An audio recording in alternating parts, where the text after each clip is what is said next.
Quero convidar você então, por favor, a abrir a sua Bíblia, por gentileza, em 1 Coríntios, no capítulo 15, versículo 1 até o versículo 11. Mas eu quero, assim, louvar ao Senhor e engrandecer o nome santo do Senhor por cada uma destas vidas preciosas que estão aqui, servindo ao Senhor, para que nós possamos adorá-lo, bendizê-lo, amém?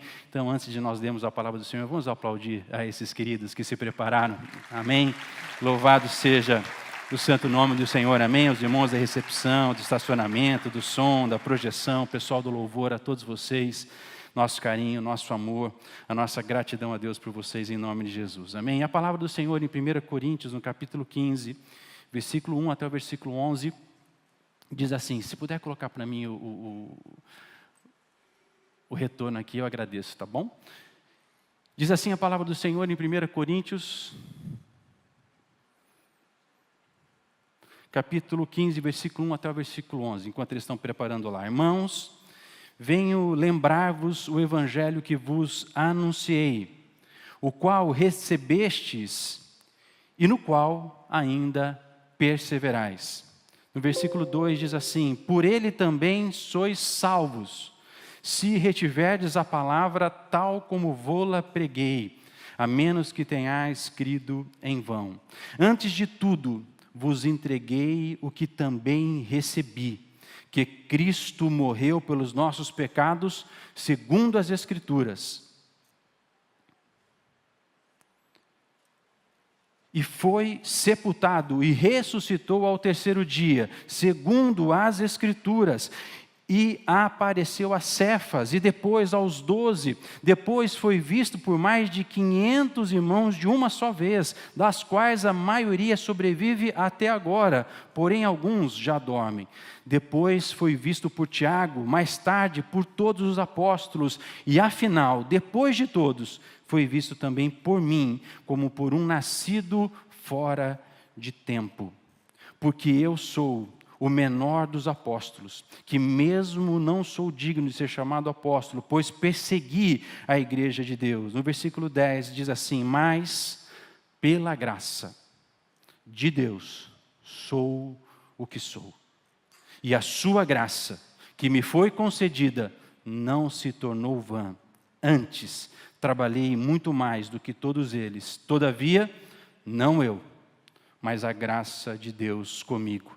Versículo 11, portanto, seja eu ou sejam eles, assim pregamos e assim crestes. Amém? Vamos orar? Pai, essa é a tua palavra, Senhor. Gera vida através dela, Senhor Jesus. Nessa noite nós pedimos que o verdadeiro evangelho seja resgatado em nossos corações, para que nós não somente possamos anunciar, Deus, mas crer e viver pelo verdadeiro evangelho, em nome de Jesus. Amém. Estamos diante de um texto extremamente importante e relevante para os dias atuais. A Bíblia, ela é para todos os tempos. A Bíblia é um livro que foi escrito por inspiração de Deus.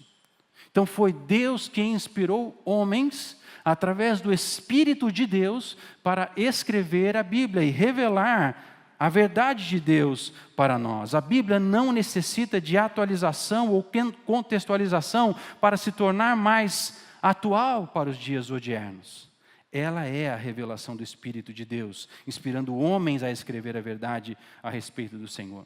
As Escrituras precisam ser analisadas, lidas, meditadas, refletidas a tal ponto que elas saltem das páginas e torne vida em nós. E o contexto dessa passagem, ele é muito importante. Porque, queridos, uma das questões que começou a acontecer ali na igreja de Coríntios era a respeito da ressurreição. Eles começaram a questionar a ressurreição de Cristo Jesus, dizendo que era impossível o homem ressuscitar. Então eles começaram a discutir a respeito da ressurreição, dizendo que não havia ressurreição, e assim, se não havia ressurreição, Cristo não havia ressurgido, e se Cristo não ressurgiu, como é que ele ascendeu ao Pai? Então aqui nós não estamos tratando de uma questão simples ou um mero questionamento, nós estamos tratando de uma verdade central do Evangelho, que Cristo morreu pelos nossos pecados e que foi sepultado e ao terceiro dia Ele ressuscitou. Aleluia! Esse é o verdadeiro Evangelho. Cristo morreu pelos nossos pecados. Ele foi sepultado e ao terceiro dia Ele ressuscitou. E quando Ele ressuscita, Ele é visto. E nós vamos discutir isso um pouco melhor adiante. A estratégia de desconstruir, invalidar as Escrituras é antiga.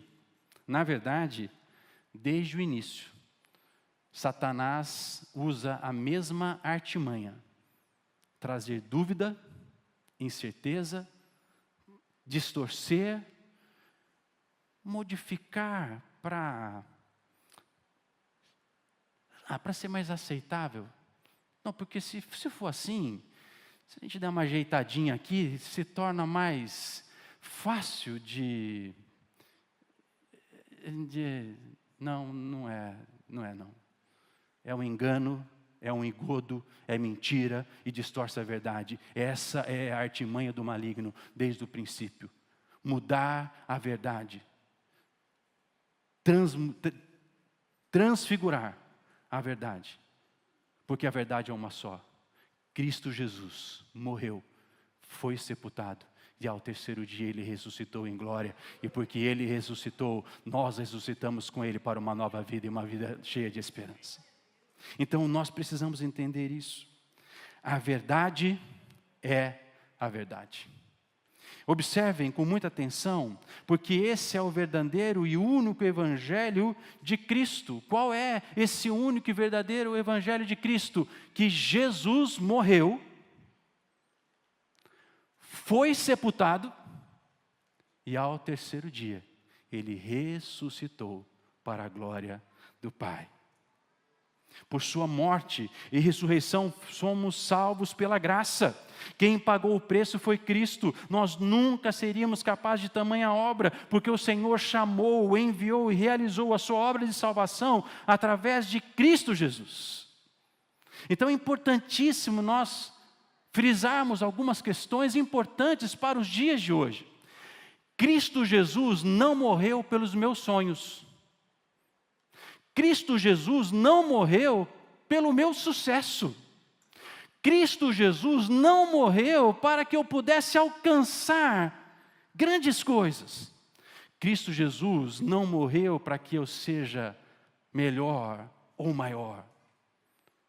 Cristo Jesus morreu pelos meus pecados, porque eu era pecador.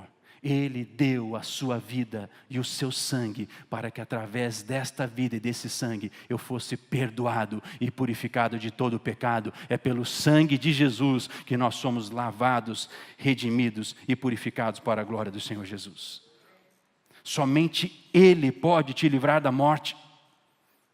Somente Ele pode te livrar da morte. O seu sangue é o único meio de purificar nossas vidas e consciências para Ele. Sem Cristo nós nos tornamos mortos em nossos próprios delitos. Com Cristo somos livres, libertos, purificados e temos uma nova vida. Aleluia! É pelo sangue de Jesus que esta obra é feita. E o que é que Paulo estava fazendo então com os coríntios? Se você olhar o versículo 1, ele está dizendo assim: olha, eu preciso lembrar vocês da pregação que eu vos anunciei, que eu vos entreguei. Então o que Paulo estava fazendo era relembrar aos coríntios a mensagem da cruz, a mensagem do Evangelho, não outra mensagem, não outra palavra mais palatável, mais aceitável, ou uma palavra que venha ao encontro àquilo que eu necessito ou que eu gostaria. Não, uma palavra única, verdadeira, poderosa e gloriosa, que muda a estação das nossas vidas, e nós, quando a recebemos o poder de sermos novas criaturas em Cristo Jesus. Esse é o poder do Evangelho, de transformar o pecador em filho amado do Pai, daquele que estava perdido em achado para a glória do Senhor, aquele que não tinha esperança, que agora vive em viva esperança. Esse é o Evangelho. E o que ele estava falando era isso. O Evangelho que foi anunciado e que vocês creram. Esse Evangelho os salvou, a não ser que eles tivessem, se eles retivessem, ou seja, se eles guardassem a palavra tal qual Paulo havia pregado. Então vejam, queridos, o que Paulo está fazendo é: eu preciso lembrar vocês o que diz as Escrituras.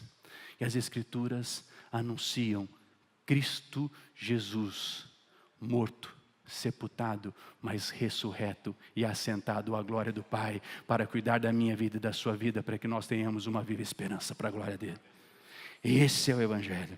Esse é o Evangelho. E eles creram, por isso foram salvos. Eles creram, por isso estavam sendo transformados. E esta pregação não foi vã, ou seja, não foi uma pregação vazia, foi uma pregação que produziu seus efeitos. Corações transformados e regenerados para a glória do Senhor. Paulo não tinha inventado essa palavra, mas tinha sido aquele que transferira a eles o que ele tinha recebido. Olha que Paulo vai dizer: antes de tudo, vos entreguei o que também recebi. Então a pregação do Evangelho é: eu recebo e eu entrego. Eu recebo a vida, eu transfiro a vida. Eu tenho a vida, eu manifesto a vida.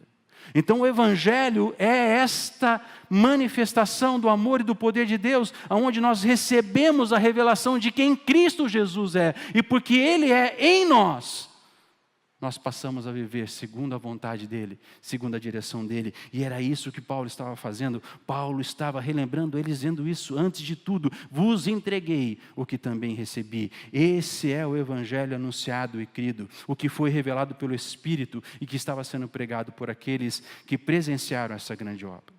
Outro aspecto importante é que Paulo ele vai dizer assim, que Cristo Jesus morreu, segundo as Escrituras. Que ele foi sepultado e ressuscitou, segundo as Escrituras. Olha aí no seu texto, vê se não está escrito assim. O que Paulo está reafirmando é aquilo que as Escrituras falavam a respeito de Jesus. Mas em qual parte das Escrituras? Em Isaías, o profeta que anunciou o Messias, que disse que o Messias seria traspassado, morto pelos meus pecados e pelos seus pecados, que ele seria escarnecido, que ele subiria numa cruz, que ele subiria no madeiro e que os nossos pecados seriam lançados sobre ele.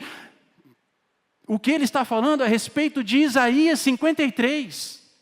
Então Cristo morreu, por quê? Porque o profeta Isaías anunciou a morte do Messias. Depois ele vem e fala sobre o sepultamento e ressurreição do Messias ao terceiro dia, que também foi assunto do Antigo Testamento, ou seja, das Escrituras da época.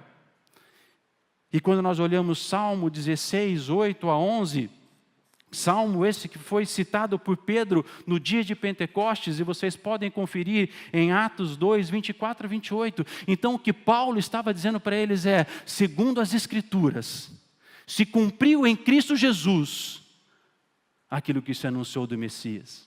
Então o que Paulo estava fazendo é: o Evangelho, a pregação, a mensagem é Cristo revelado ao meu coração e ao seu coração. É Cristo, aquele que subiu no madeiro em meu lugar e no seu lugar. Então a única mensagem que pode mudar os corações é a mensagem da cruz, é a mensagem de transformação, da morte e ressurreição de Cristo Jesus, e que estava sendo relatado. E a ressurreição era verdadeira pelo testemunho daqueles que presenciaram e ainda viviam naquela época.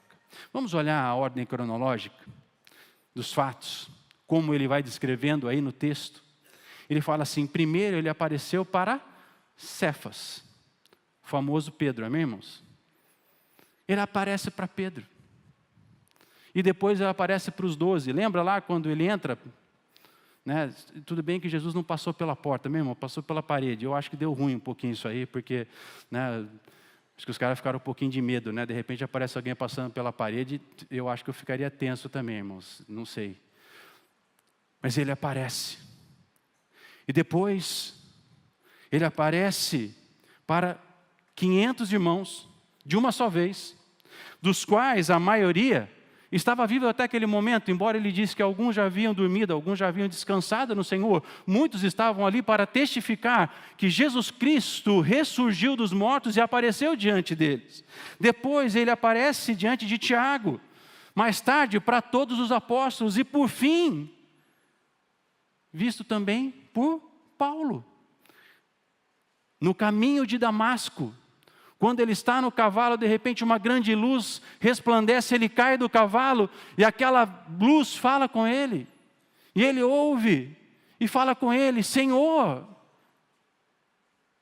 Ele reconhece Jesus, ele vê Jesus, o Jesus ressurreto, glorioso e poderoso. E ele diz, aquele que nasceu como fora de tempo. Paulo experimentou a experiência real do Evangelho através de Cristo. O verdadeiro Evangelho está baseado nas Escrituras, e assim como Paulo reforça e reafirma. E o que as Escrituras falam a respeito de nós? Pela graça sois, amém? Pela graça sois salvos, libertos estão de vossos pecados. É isso que as Escrituras dizem a nosso respeito. Aquele que está em Cristo, nova criatura é. Não sou eu mais quem vivo, é Cristo que vive em mim. O que Paulo está dizendo, que eu quero reafirmar para vocês nessa noite, é aquilo que as Escrituras falam a respeito da mensagem do Evangelho. Cristo Jesus morreu para que eu e você fôssemos purificados pela graça de Deus, que nós fôssemos libertos dos nossos pecados, para que nós sejamos novas criaturas e não sejamos mais nós que vivemos, mas Cristo que vive em nós. E isso é possível porque o sangue de Jesus está sobre nós. Glória seja dada ao eterno Deus. Não há outro Cristo a ser pregado, não há outra mensagem a ser entregue. Precisamos entregar aquilo que recebemos, assim como Paulo, que Cristo morreu pelos nossos pecados. Meus irmãos, Cristo morreu para que nós pudéssemos ter vida e viva a esperança. O que nós precisamos entender é que Ele morreu para que nós pudéssemos receber uma nova criação. E essa nova criação, ela é desarraigada deste mundo, ou seja, ela não tem contato com esse mundo. As coisas desse mundo militam contra a nova criatura de Cristo Jesus em nossos corações. E o que Paulo estava dizendo para eles, olha, não deixem que a mensagem seja mudada. Ou seja, não aceitem as coisas que estão te oferecendo como verdade, porque a única verdade que existe é que Cristo Jesus morreu, Ele foi sepultado e Ele ressuscitou ao terceiro dia. E porque nós cremos nisso, nós temos vida eterna, nós temos esperança, nós temos a glória, nós temos a transformação, nós temos uma nova natureza, nós temos uma nova realidade. Agora nós somos transformados pelo amor e pelo poder do Senhor. Cristo morreu por nossos pecados, foi sepultado e ao terceiro dia ressuscitou em glória e grande esplendor e agora está assentado à direita do Pai no trono da glória. Mas ele avança um pouquinho mais, ele vai um pouquinho mais, porque agora ele diz assim, a sua graça nos alcançou e nos tem transformado dia a dia. E o nosso alvo é a estatura de varão perfeito, a saber, a estatura de Cristo. Não conseguiremos essa vida por nossas próprias obras. Não há nada que nós possamos fazer que nos garante essa transformação que somente Cristo Jesus pode fazer em nossas vidas. Eu posso ser um bom esposo e em nome do Senhor Jesus seremos bons esposos. As irmãs, boas esposas, para a glória do Senhor Jesus. Mas eu quero dizer uma coisa para vocês. Não é porque você é um bom esposo, ou porque você é uma boa esposa, que você está perdoado dos seus pecados. Não, eu sou uma pessoa idônea, pastor. Faço tudo certinho. Glória a Deus por isso, meu irmão. Se você faz tudo certinho, continua fazendo, porque isso manifesta a glória de Deus na sua vida, a transformação de alguém que foi lavado e purificado para a glória do Senhor Jesus. Mas isso não te dá direito ao céu.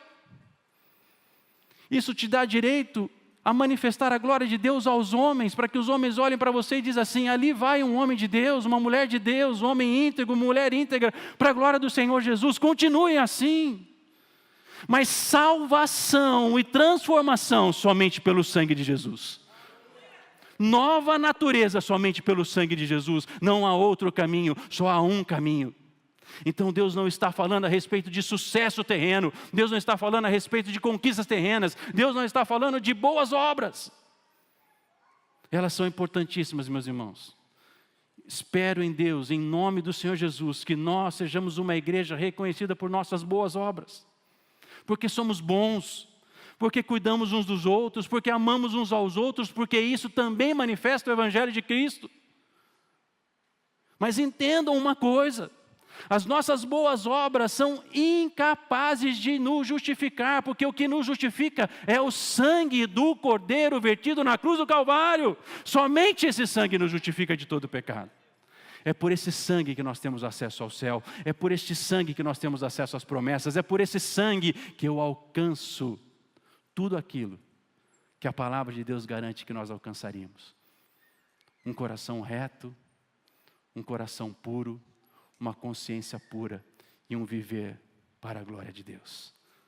Então, Paulo avança, porque ele diz assim: nós não conseguiremos essas bênçãos ou por nossas obras. Nós somos justificados pelo sangue de Jesus, e por este sangue nós somos comprados, lavados, redimidos, purificados, e podemos alcançar a salvação. Paulo vem e diz algo profundo, ele diz assim: mas pela graça de Deus. Fala assim comigo: pela graça de Deus. Olha o que ele fala, meus irmãos: mas pela graça de Deus eu sou o que sou, e a sua graça que me foi concedida não se tornou vã. Antes, trabalhei muito mais do que todos eles. Todavia, não eu, mas a graça de Deus comigo. Como precisamos dessa compreensão e revelação. Mas a graça de Deus comigo.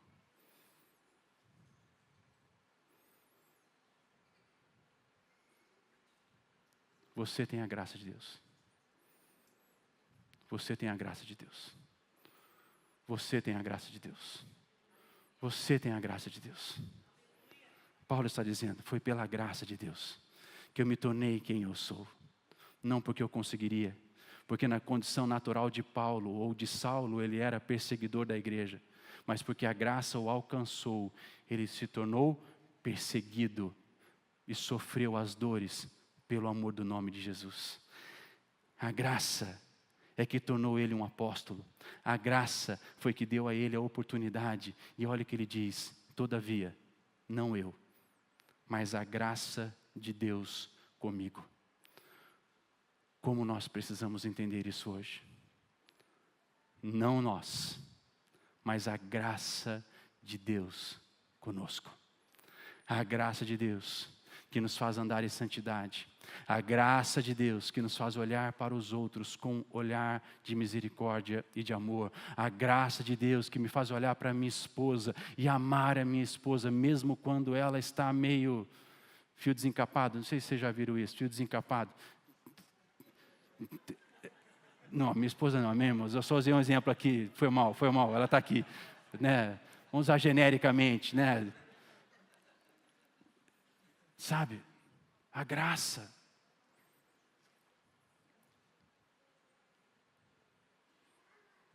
Quando nós olhamos para trás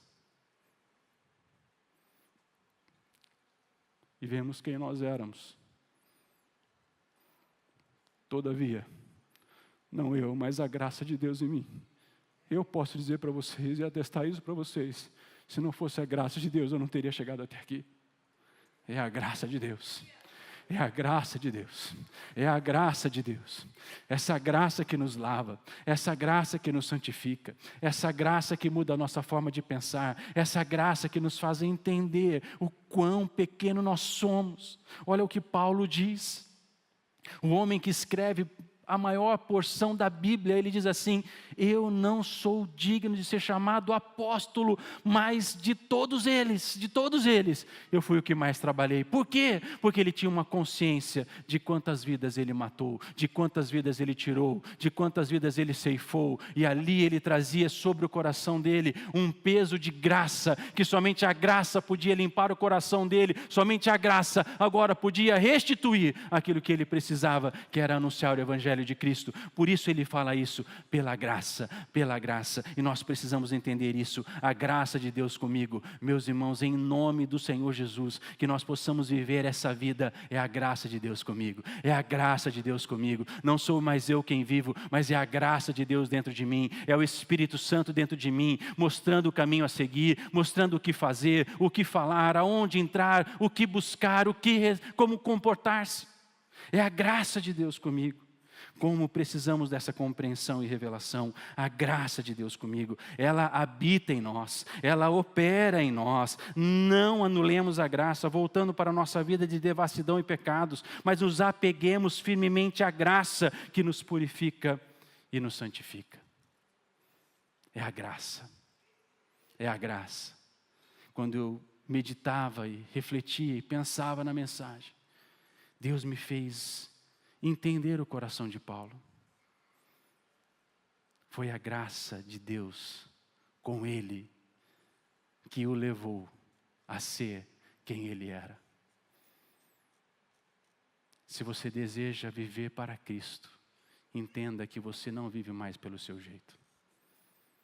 O que você necessita é da graça. E a graça de Deus vai conduzir o seu coração. Pastor, então eu não posso mais ter planos? Não estou dizendo isso. Mas as Escrituras dizem assim: cabe ao homem fazer planos. Nós fazemos planos, amém? Mas a resposta vem da boca de... Então nós fazemos os planos. Mas é Deus quem ordena os planos que vão prosperar na minha vida e na sua vida. Mas pela graça de Deus comigo, eu sei que os planos de Deus vão ser liberados sobre mim. Cabe ao homem traçar os seus caminhos, mas é o Senhor que lhe dirige os passos. Então nós fazemos planos, nós traçamos os caminhos, mas nós começamos a pedir: graça de Deus, vem sobre mim. E agora me mostra o caminho a seguir. É pela graça, é pela graça. Essa graça que começa a transformar o nosso coração, essa graça que começa a mostrar o amor de Deus, essa graça que nos faz entender que nós somos novas criaturas, que nós fomos libertos dos nossos pecados, que nós fomos regenerados em Cristo Jesus. A graça começa a nos convencer pelo Espírito Santo de que nós somos novas criaturas e agora nós amamos de uma forma diferente. E até a luva espiritual para pegar no fio desencapado vem para a glória do Senhor Jesus, amém? E aí os atritos vão embora. Por quê? Porque a graça de Deus comigo me faz andar segundo a vontade de Deus. E não responder mais segundo a minha vontade. E aí eu consigo viver aquilo que a Bíblia diz. Que a resposta branda desvia o furor. E aí a resposta branda vem por quê? Porque a graça de Deus está sobre mim. Já não sou mais eu que respondo, mas é a graça de Deus que responde por mim. E porque a graça de Deus responde por mim, agora eu consigo responder de forma branda, caminhar de forma correta, responder de forma exata.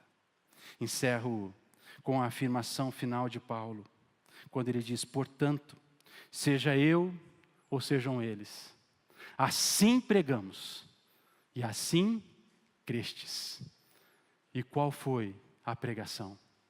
Ele morreu pelos nossos pecados, foi sepultado e ao terceiro dia ele ressuscitou. Aleluia!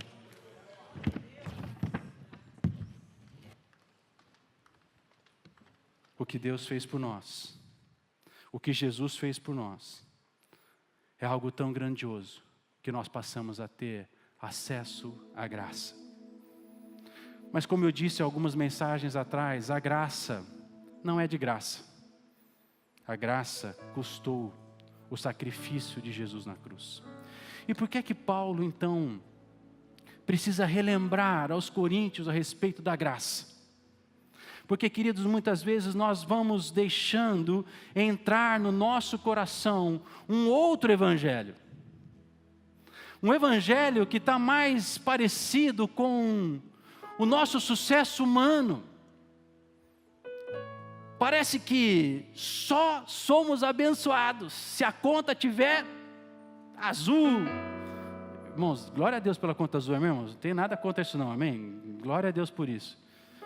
Parece que a gente só é abençoado se a gente está voando para lá e para cá, e aí a nossa vida comum, cotidiana, parece que ela se torna sem graça. Mas esse homem que disse que foi pela graça que ele alcançou, tudo o que ele alcançou, ele diz assim: sei viver com muito, sei viver com pouco, sei viver na riqueza, sei viver na pobreza, mas tudo o que eu tenho é para a glória do Senhor Jesus. A graça nos faz tirar os olhos daquilo que é terreno e colocar os nossos olhos naquilo que tem real valor. A graça me faz compreender que a morte na cruz não foi em vão, mas que a morte de Cristo Jesus na cruz do Calvário é o sangue derramado. Por isso Paulo diz: eu vos entrego aquilo que eu recebi. E o que ele recebeu foi a revelação de que Cristo Jesus morreu pelos meus pecados. Quando nós ainda éramos pecadores, Ele morreu por mim e por você. Não é quando nós éramos bons. Então o Evangelho não tem nada a ver com ser bem-sucedido, ter sucesso. Não é isso. O Evangelho é o poder de Deus que nos transforma, e agora a nossa riqueza material glorifica a Deus. A minha casa glorifica a Deus, o meu carro glorifica a Deus, a minha roupa glorifica a Deus, a minha boca glorifica a Deus, o meu pensar glorifica a Deus, o meu agir glorifica a Deus, porque não sou mais eu, mas é a graça que habita em mim e que vive em mim. Então a graça me transforma e me faz quem eu sou. Paulo, apóstolo; Marcelo, um pastor; a Cris, uma pastora, uma levita; o Pedro, um homem de tecnologia e um levita; o Guilherme, a Filó, o Anderson, a Ellen. A graça de Deus nos alcança e nos faz viver para a glória dEle. E agora tudo que eu faço glorifica ao Senhor. Então o meu relacionamento com os meus filhos glorifica ao Senhor. O meu relacionamento com o meu vizinho glorifica ao Senhor. O meu relacionamento com o porteiro do prédio glorifica ao Senhor. O meu relacionamento com as pessoas na rua glorifica ao Senhor. Até os irmãos que ganham de mim no tênis, como tem um ali do fundo que ganha de mim no tênis, glorifica ao Senhor. Por quê? Porque na verdade nós aprendemos a viver uns com os outros e reconhecer que foi a graça que salvou o Fabrício e que me alcançou e me regenerou, e ele ganha de mim no tênis e fica feliz, e eu fico feliz por ele. Glória a Deus. Por quê? Porque a graça de Deus é que nos transforma. A graça de Deus foi aquela que alcançou um menino de 17 anos,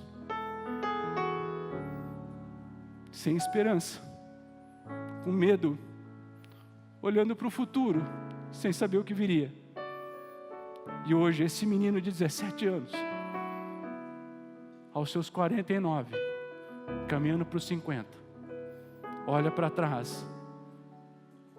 A graça de Deus mudou a minha história, mudou a minha trajetória, me deu uma esposa, me deu filhos, me deu uma igreja, me deu um lar, me deu esperança, me deu vida. Foi a graça, foi a graça, foi a graça. E como eu posso rejeitar a graça? Como é que eu posso reduzir a graça a bens materiais? Como é que eu posso reduzir a graça em ter ou não ter? Como é que eu posso reduzir a graça a ter isso ou ter aquilo. A graça é o poder de Deus que muda a nossa história, que muda a nossa perspectiva. E agora já não é mais o que temos, mas o que temos foi dado pela graça. O que alcançamos foi pela graça. O que somos foi pela graça. E tudo isso é possível porque um evangelho foi pregado e crido, que Jesus Cristo morreu pelos nossos pecados, foi sepultado e ao terceiro dia Ele ressuscitou em glória. E todos aqueles que confessam o seu nome têm a vida eterna, e pela vida eterna nós reinaremos com Ele eternamente para a glória de Deus.